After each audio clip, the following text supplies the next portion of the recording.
Assalamualaikum semuanya.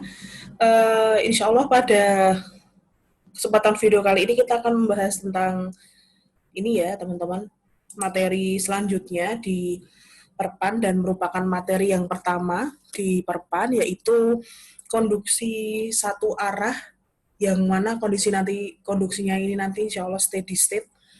Apa saja yang akan kita pelajari, kita akan bahas begitu lebih lanjut di video ini. Nah, kebetulan karena Perpan lumayan cukup aplikatif, hitung-hitungannya juga banyak begitu ya, Dik. Jadi saya sudah mempersiapkan PPT-nya dulu, jadi ini mungkin saya akan share dulu teorinya. Nanti setelah itu di video selanjutnya saya akan memberikan contoh-contoh aplikasi dari materi yang sudah diberikan di Zoom. Lalu nanti teman-teman bisa lakukan review dan lakukan latihan soal di rumah begitu. Kita mulai teman-teman dengan baca basmalah bersama-sama. Bismillahirrahmanirrahim. Rabbi shrah li sadri wa yassir li amri wahlul 'uqdatam min lisani yafqahu qawli. Rabbi zidni ilma warzuqni fahma. Amin amin ya rabbal alamin. Oke, saya izin untuk melakukan share screen dulu. Ya, sebentar ya teman-teman. Ternyata kok malah saya keluarkan tadi. Oke. Where is? Kita Oke, belum kelihatan. Tunggu sebentar ya. Ini dia. Oke, kita mulai.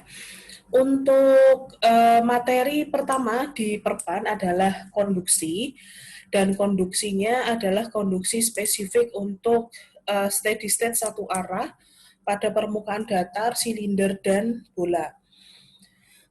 Kemarin di pertemuan sebelumnya teman-teman sudah mengetahui begitu ya apa itu konduksi, konveksi, dan radiasi. Kalau konduksi intinya transfer energi yang mengalir dari energi yang jauh lebih tinggi kepada partikel-partikel yang memiliki energi yang lebih rendah, dan kemudian ini kok bisa terjadi transfer akibat adanya interaksi antar partikel.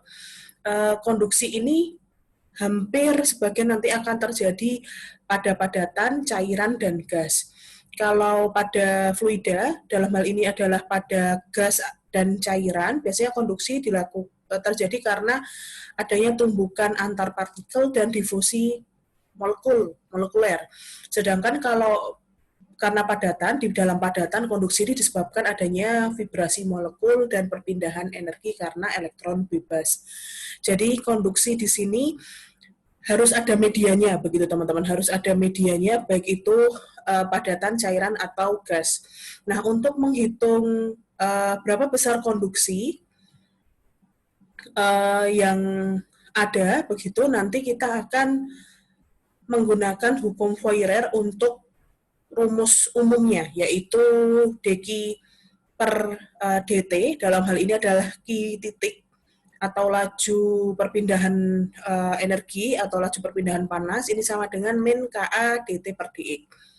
Nah, sebagai ilustrasi awal untuk konduksi ini nanti ada di sini.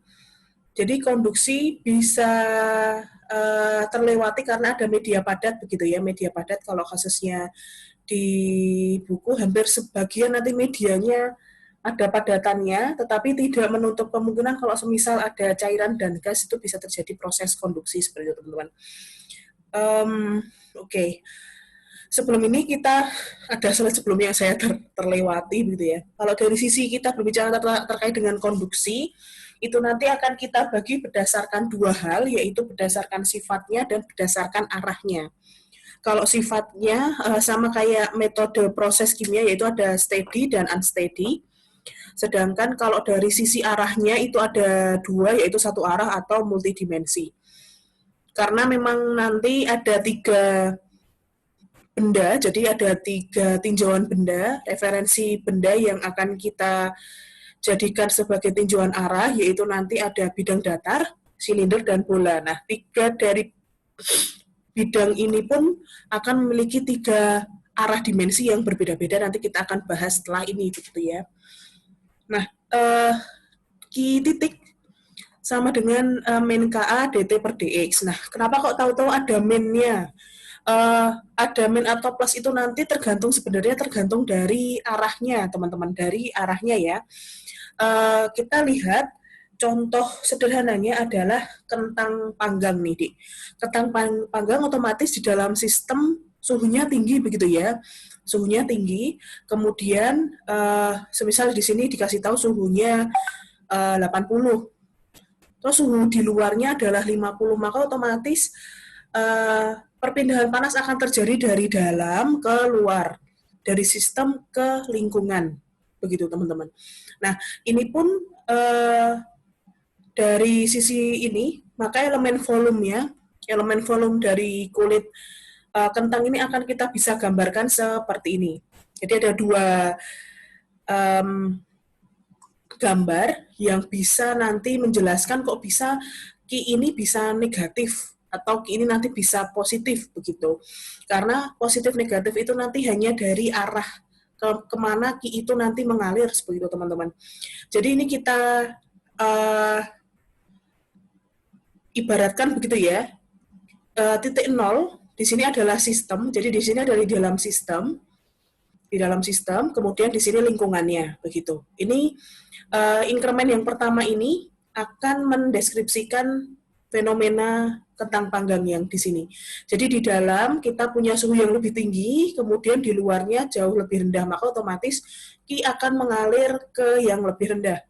Nah, karena sistem Ki ini berjalan atau mengalir dari sistem ke lingkungan, maka otomatis Ki-nya nanti positif seperti itu teman-teman. Jadi Ki itu positif pada saat 0 dari titik 0 ke titik L. Jadi dari 0 ke titik L. X ini adalah menyatakan sumbu arah Ki itu nanti kemana begitu. Tetapi ada halnya juga, suatu sistem ternyata yang lebih panas lingkungannya begitu teman-teman. Jadi yang lebih panas itu lingkungannya, kemudian otomatis karena suhunya lebih panas di lingkungannya, maka panas ini akan masuk ke dalam sistem. Sehingga karena sistem di sini L dan di sini 0, maka otomatis Q di sini nanti minus 500. Sehingga min tidak min ini hanya menandakan direksi begitu ya, atau arah dari Q. Jadi kalau semisal Q itu mengalir dari 0 ke L atau 0 ke X, maka dia positif. Tetapi kalau semisal Q itu nanti mengalir dari L ke 0 atau X ke 0, dari lingkungan ke sistem, maka teman-teman bisa memberi tanda negatif.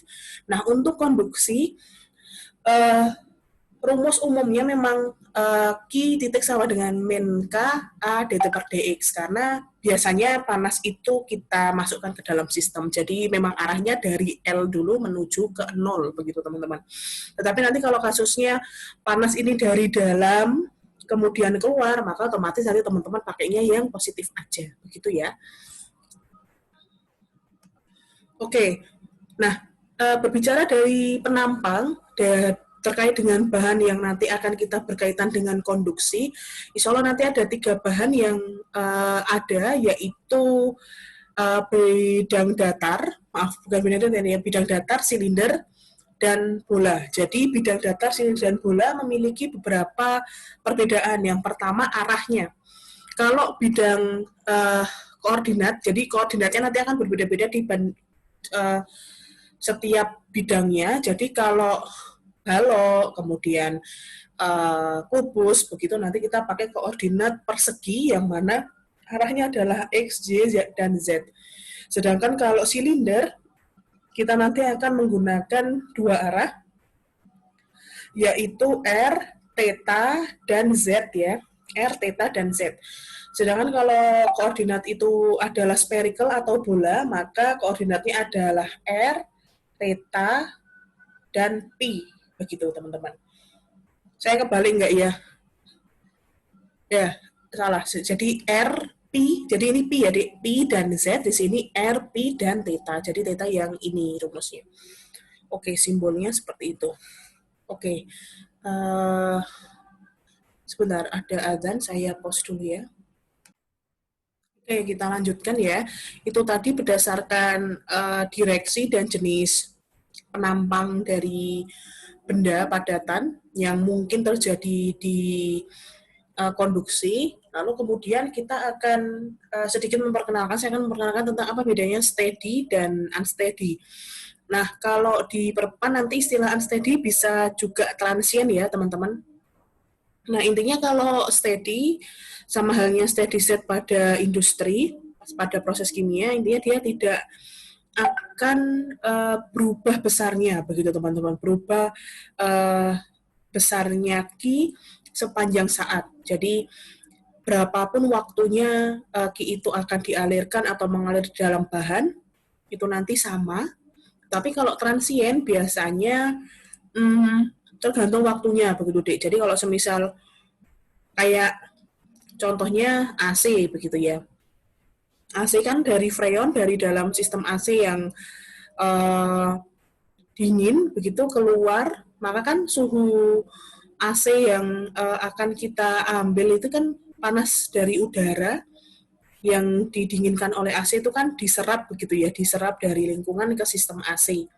Nah, AC ini kan akan juga termasuk salah satu contoh perpan yang transient, yang mana untuk mendinginkan dari suhu lingkungan, semisal mau disetel 20 derajat, begitu ya tergantung suhu lingkungannya dia berapa. Kalau 30 ya berarti dia akan membutuhkan daya atau panas yang lebih besar dibandingkan kalau semisal sudah malam hari, yang mana suhunya juga sudah turun begitu intinya.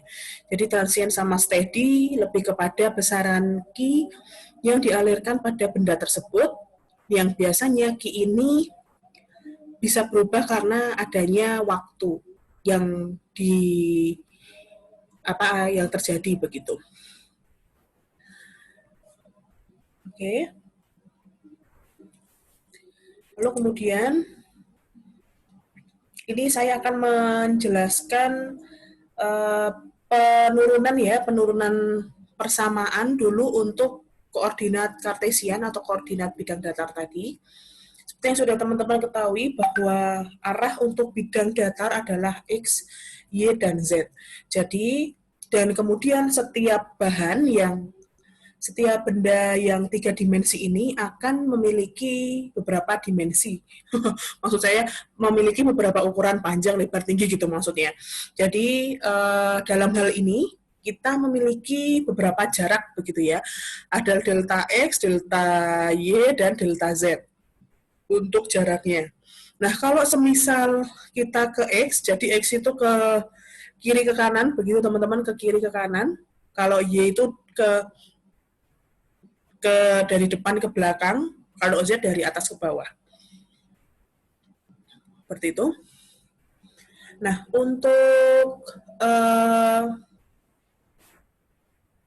kalau semisal Q-nya kita arahkan ke sini, ke sumbu X gitu ya, sumbu X, maka jika semisal dari sini, maka di sini adalah QX. Kemudian dia akan mengalir begitu ya sepanjang delta X, maka Q yang keluar di sini nanti adalah QX plus delta X. Kemudian analog untuk semua arah ya. Jadi kalau semisal QZ, dia dari bawah ke atas, maka QZ yang masuk adalah QZ biasa, QZ yang keluar adalah QZ plus delta Z, karena dia melewati jarak sebesar delta Z. Kemudian itu juga sama untuk Y, jadi QY masuk adalah QY biasa, sedangkan QY keluar adalah QY plus delta Y. Kenapa ditambah delta Y? Karena dia melewati tebal atau jarak ini sebanyak delta Y. Nah, selain itu, kita pun juga memiliki beberapa panas yang digenerasikan berarti ada di sini. Itu apa ini? G, delta X, delta Y, dan delta Z. Ini adalah elemen volume begitu ya, elemen volume untuk kubus ini.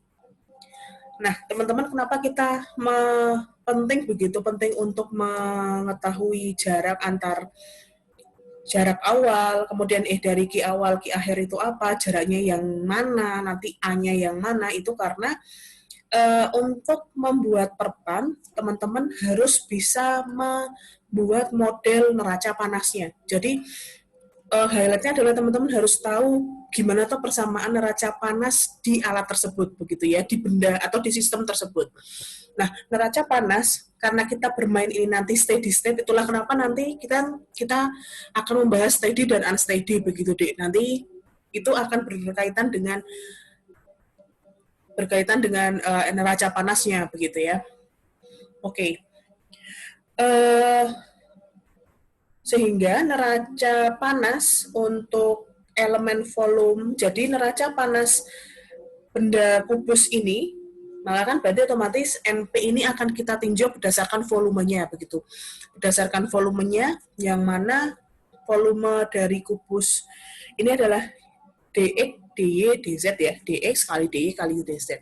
Maka neraca panas untuk pada elemen volume ini, otomatis bentuk neraca panasnya adalah kecepatan panas masuk dikurangi kecepatan panas keluar, kemudian ditambah panas yang dibangkitkan atau heat of generation sama dengan rata-rata kecepatan panas akumulasi. Begitu, kecepatan panas akumulasi. Nah, sehingga apa saja yang menjadi kecepatan panas masuk ini berarti yang tadi ya, yang masuk ada Qx, Qy, dan Qz. Qx, Qy, Qz. Maka otomatis rate of heat input, jadi inputnya adalah Qx, Qy, Qz. Sedangkan untuk panas keluarnya ada X plus delta X, Qy plus delta Y, Qz plus delta Z. Heat generation ini nanti kita kasihkan angka G titik. G titik ini adalah yang ada di sini, Dik. Panas yang terbangkitkan di dalam. Itu rumusnya adalah konstanta panas generasi kalau ada, begitu. Kita kalikan dengan delta X, delta Y, delta Z. Kemudian bagaimana akumulasinya? Untuk panas yang terjadi di dalamnya adalah rumus untuk rho kali dx, dy, dan dz. Di sini volume ya. Di sini volume mcp delta t maksud saya. Jadi heat of akumulasi ini adalah mcp delta t. Sehingga kita membutuhkan densitas bahan, kemudian kita membutuhkan elemen volume sehingga nanti dia menjadi kilogram, kemudian kita kalikan delta U per dt. Karena heat of akumulasi kan rate ya. Jadi rumus umumnya adalah dia dalam rate kan berarti kilokalori per jam gitu ya, atau kalori per jam. Maka di sini rho dikalikan delta X, delta Y, delta Z kali theta delta U per delta T. Baik, sehingga kita tahu bahwa Qx, Qy, Qz itu adalah rumus Fourier tadi, berarti men K A dt per dz, dt per dx maksud saya. Jadi di sini kita akan tinjau dx-nya. Jadi teman-teman harus mengetahui luas permukaannya itu seperti apa. Kalau arah x tadi, yang searah ini ya, jadi Qx masuk, kemudian Qx keluar, Qx plus delta X. Maka delta X-nya adalah jaraknya adalah delta X, kemudian luas penampang panasnya adalah delta Y kali delta Z, seperti itu teman-teman. Sedangkan kalau Qy, Qi masuknya Qy, Qi outnya Qy plus delta Y, jaraknya delta Y, luas penampang panasnya adalah delta X kali delta Z. Kemudian untuk arah Z-nya, Qi in-nya Qz, Qi out-nya Qz plus delta Z, kemudian jaraknya adalah delta Z, jarak panasnya, kemudian luas penampang panasnya adalah delta X kali delta Y, begitu teman-teman.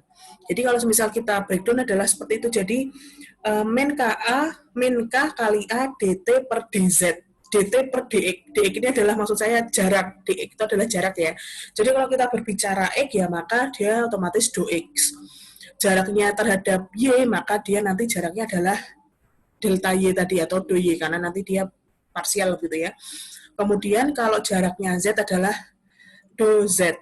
Maka A-nya karena ini kebetulan kubus, maka tinggal kita kali delta Y kali delta Z untuk X. Kalau luasnya Y berarti delta X kali delta Z. Kalau luasnya Z berarti delta X kali delta Y. Min K-nya sama, seperti itu teman-teman. Sedangkan untuk heat akumulasi ini nanti adalah kita berbicara yang sebelumnya tadi bahwa perubahan energi dalam itu kita bisa relatekan terhadap MCP delta T. Jadi di sini M, di sini CP DT per DT, DT besar per DT kecil. Sehingga rumus umumnya adalah DU per DT. Karena kan kita tahu U-nya dulu begitu ya, Dik.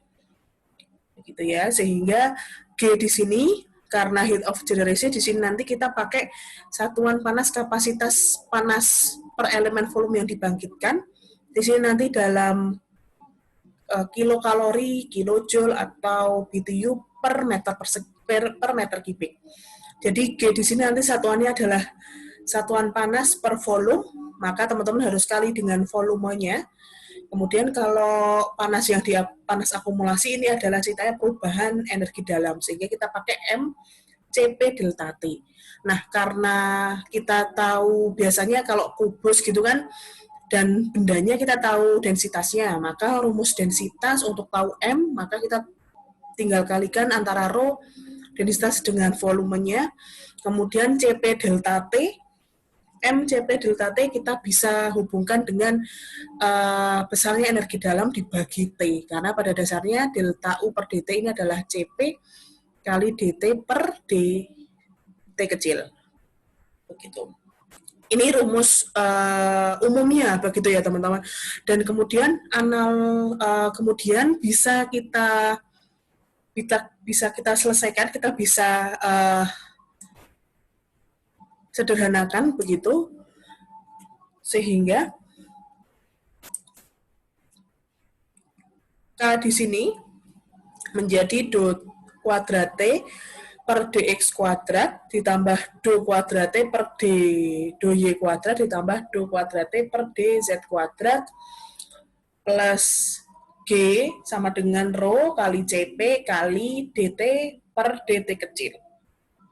Sehingga untuk persamaan umum koordinat kartesian, sedemikian rupa kita sederhanakan yang awalnya ribet kayak gini menjadi yang hanya di blok warna merah muda, yang mana do kuadrat T per dx kuadrat ditambah do kuadrat T per do y kuadrat ditambah do kuadrat T per do z kuadrat ditambah G per K sama dengan 1 per alfa kali do T per dt kecil.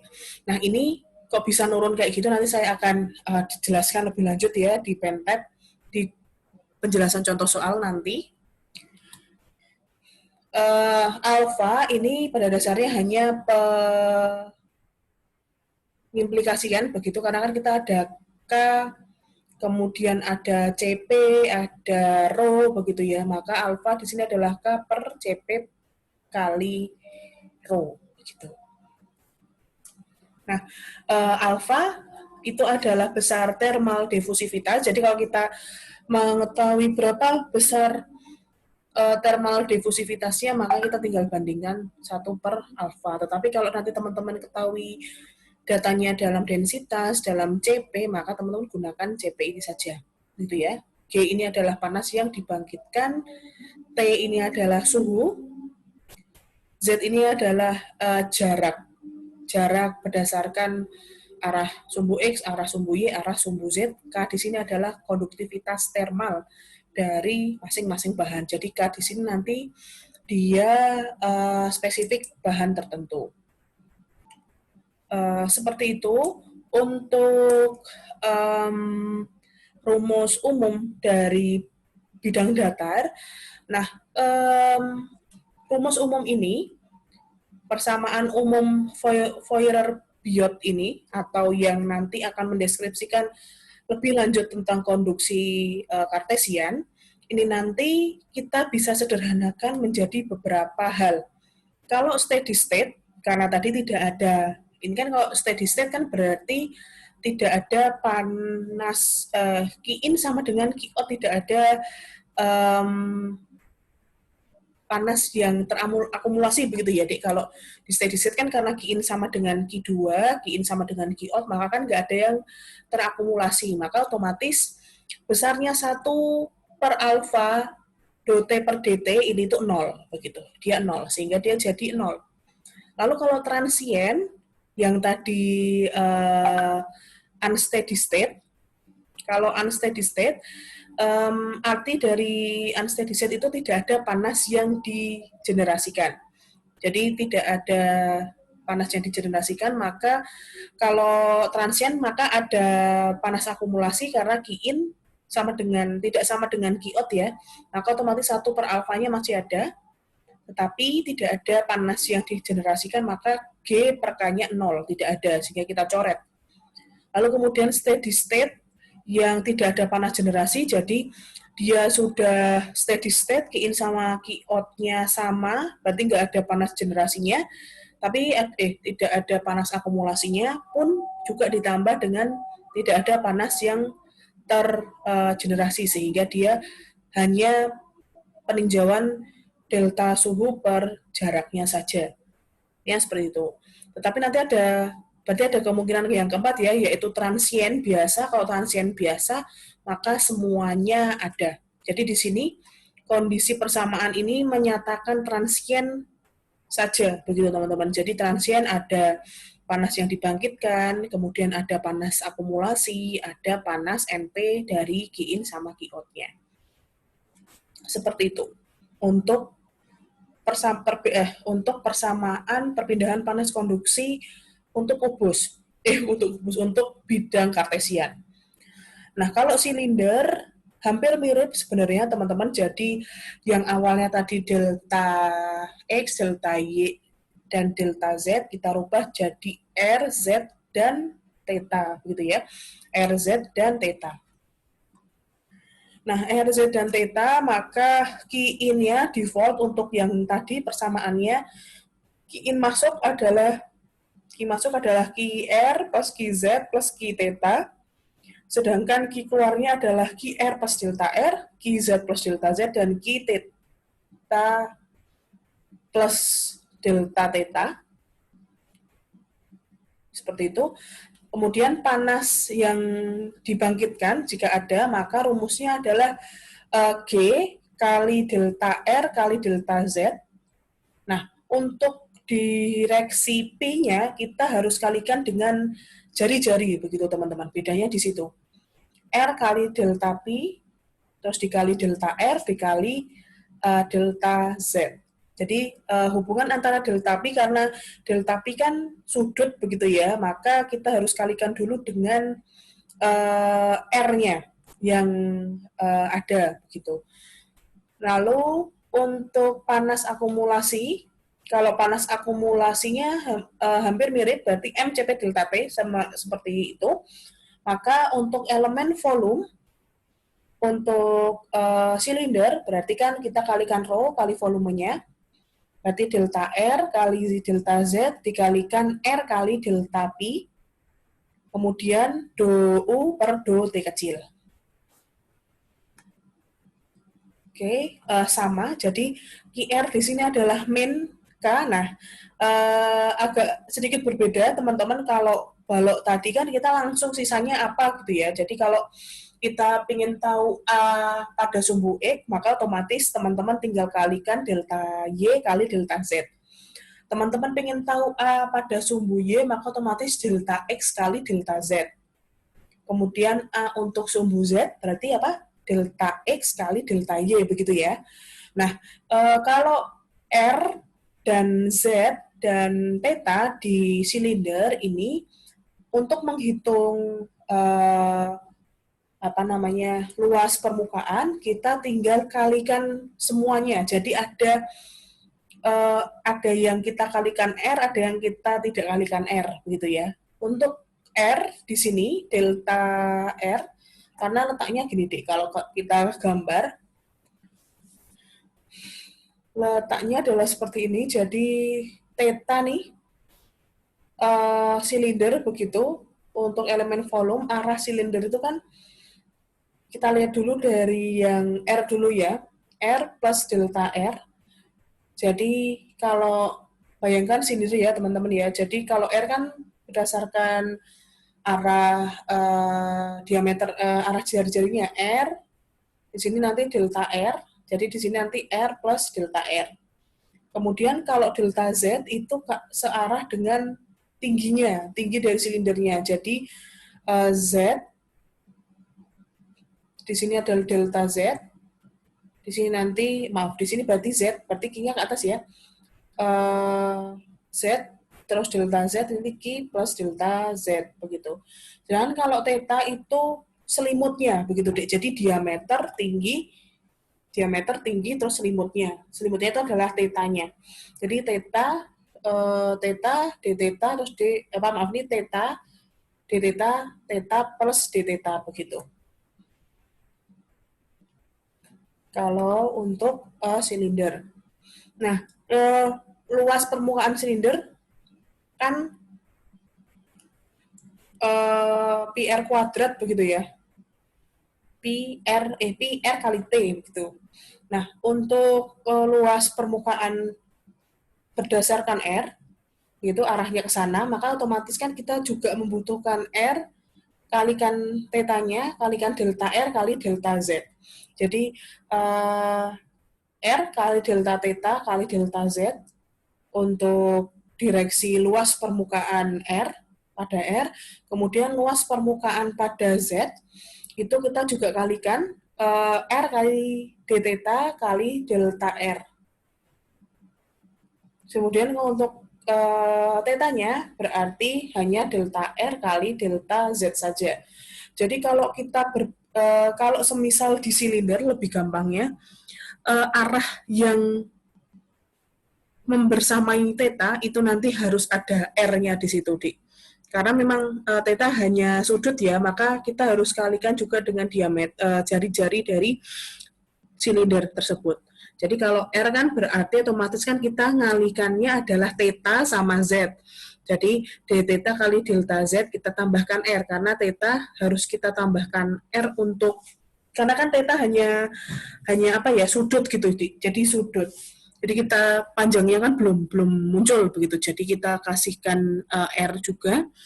Kalau Z kan berarti ada R sama theta. Jadi R kali delta R untuk arah R-nya, terus arah theta-nya berarti R kali delta R untuk A di Z. Sedangkan A untuk di theta berarti karena di situ yang lainnya adalah R dan Z, berarti tinggal delta R plus dikali delta Z. Begitu. Sehingga disederhanakan sedemikian rupa, untuk persamaan umum koordinat silinder adalah seperti ini.